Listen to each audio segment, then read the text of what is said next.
నా పేరు doctor Srikanth, general physician, diet specialist. ఈరోజు మనం డెంగ్యూ జ్వరం గురించి మాట్లాడుకుందాం. అసలు డెంగ్యూ జ్వరం అంటే ఏంటి? సో ఈ డెంగ్యూ జ్వరం అనేది వైరల్ ఫీవర్. ఓకే, అన్ని వైరల్ ఫీవర్ లెక్క ఇది కూడా ఒక వైరల్ ఫీవర్ లాంటిది. మస్కిటో కరవడం వల్ల మనకు ఈ డెంగ్యూ జ్వరం అనేది వ్యాపిస్తుంది. సో వీటికి లక్షణాలు ఏముంటాయంటే తలనొప్పి, high grade fever, okay, temperature 103, 104 ఉంటుంది, లో బ్యాక్ ఏక్, నడుము నొప్పి రావడము, కండరాల నొప్పులు ఉండడము, వామిటింగ్స్, కొన్ని వాటిలో డైరియా కూడా ఉండే ఛాన్సెస్ ఉంటాయి. సో ఈ లక్షణాలు ఉండడం వల్ల మనము ఫస్ట్ ఒక ఫీవర్ అనేది 5 days వరకు ఖచ్చితంగా ఉంటుంది. మీరు ఎన్ని పారాసిటమాల్స్ వాడినా కూడా, ఎన్ని యాంటీబయాటిక్స్ వాడినా కూడా ఫీవర్ అనేది తగ్గదు. సపోజ్ డే 1 ఫీవర్ 104, 103 ఉంటే ఒక డే 5 వచ్చేసరికి 100, 101 వరకు ఉండొచ్చు. సో చాలా మంది డౌట్స్ ఉంటాయి, సార్ ఎన్ని మందులు వాడినా కూడా డెంగ్యూ జ్వరం అనేది ఖచ్చితంగా 5 రోజుల వరకు ఉంటుంది.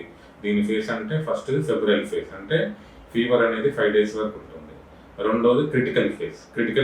క్రిటికల్ ఫేస్ అంటే 7 to 9th day వరకు క్రిటికల్ ఫేస్లో ఉంటాం. ఈ క్రిటికల్ ఫేస్లో ఏం జరుగుతుందంటే ప్లేట్లెట్స్ అనేవి డ్రాప్ అవుతుంది. ప్లేట్లెట్స్ తగ్గడానికి లక్షణాలు ఏముంటాయంటే నోట్లోకి వెళ్ళి గమ్స్ నుంచి బ్లీడ్ అవ్వడము, మోషన్లో బ్లడ్ పడడము, ప్రెగ్నెన్సీ లేడీస్లలో కానీ ఇంకా ఫీమేల్స్లో కానీ heavy bleeding, menstruation bleeding heavy అవ్వడం, ఇలాంటి లక్షణాలు ఉంటాయి. సో క్రిటికల్ ఫేస్లో ప్లేట్లెట్స్ అనేది చాలా తక్కువగా ఉంటాయి. ఈ ప్లేట్లెట్స్ తక్కువగా ఉండడం వల్ల బ్లీడింగ్ మేనిఫెస్టేషన్స్ అనేవి జరుగుతాయి. కాళ్ళల్లో కూడా చిన్న చిన్న ఎర్ర మచ్చలు ఉంటాయి, దాన్ని థ్రాంబోసైటోపెనియా అంటాము, థ్రాంబోసైటిక్ పర్ప్యూరా, ఓకేనా, దాన్ని పర్ప్యూరా అంటాము. మామూలుగా లాస్ట్ వచ్చే ఫేస్ రికవరీ ఫేస్, అంటే ప్లేట్లెట్స్ అదంతట అదే 9th day 10th day పెరిగే ఛాన్సెస్ ఉంటుంది. సో డెంగ్యూ వస్తే మనం ఏం చేసుకోవాలి? మామూలుగా యాంటీబయాటిక్స్ అవసరమే లేదు డెంగ్యూలో. సో చాలా మటుకు అంటారు, సార్ యాంటీబయాటిక్స్ ఇవ్వచ్చు కదా అని. యాంటీబయాటిక్స్ రోల్ ఎప్పుడు వస్తుందంటే డెంగ్యూ సెకండరీ ఇన్ఫెక్షన్ ఉంటేనే యాంటీబయాటిక్ వాడాలి. ఎన్ని యాంటీబయాటిక్స్ వాడినా కూడా ఫీవర్ అనేది తగ్గదు. సో మనం చేయాల్సింది ఏంటంటే హైడ్రేషన్, వాటర్ ఎక్కువ తీసుకోవడము, ఫ్రూట్స్ తినడము, ఈ తర్వాత లో క్యాలరీ డైట్ తీసుకోవడము, హై ఫైబర్ డైట్ తీసుకోవడము వంటివి చేయాల్సి వస్తుంది. సో వీటిలో మనము హాస్పిటల్కి ఎప్పుడు వెళ్ళాలి? సో ఫీవర్ 5 days వరకు ఖచ్చితంగా ఉంటుంది. కానీ ఫీవర్ 5 days తగ్గట్లేదు అంటే అట్లీస్ట్ 2-3 days అబ్జర్వ్ చేయాలి.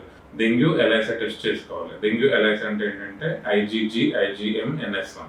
ఈ NS1 అనే టెస్ట్ ఫస్ట్ 5 days వరకు పాజిటివ్గా ఉంటుంది. అంటే ఫస్ట్ డేనే NS1 పాజిటివ్ ఉందంటే ఇమీడియట్గా 2 days బ్యాకే డెంగ్యూ వచ్చిందని. IgM పాజిటివ్ ఉందంటే IgM 10 days వరకు పాజిటివ్గా ఉంటుంది. సో IgG అనేది కూడా 15 to 20 days వరకు పాజిటివ్ ఉంటుంది. ఈ టెస్ట్ చేసుకుని మనం డెంగ్యూ అని కన్ఫర్మ్ చేస్తాం.